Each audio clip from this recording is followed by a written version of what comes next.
తెలివైన వారు ఈ 6 లక్షణాలను కలిగి ఉంటారు.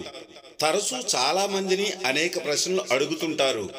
రోజు కొత్త కొత్త విషయాలను ఇతరులను చూసి నేర్చుకుంటారు. ప్రతి సంఘటనను వీరు ఒక జీవిత గుణపాఠంగా భావిస్తారు. వీరు రోజు వ్యాయామం చేస్తారు. వీళ్లకు ఎలాంటి కష్టం వచ్చినా వీళ్ళే స్వయంగా పరిష్కరించుకుంటారు. ఏ పని అయినా సులభంగా చేసేందుకు ఇష్టపడతారు.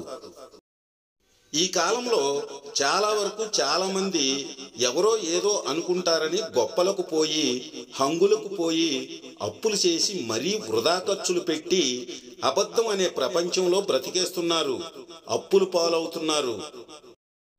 ఒక నిజం ఆ ఒక్క క్షణం మాత్రమే బాధ పెడుతుంది, కానీ ఒక అబద్ధం జీవితాంతం బాధ పెడుతూనే ఉంటుంది.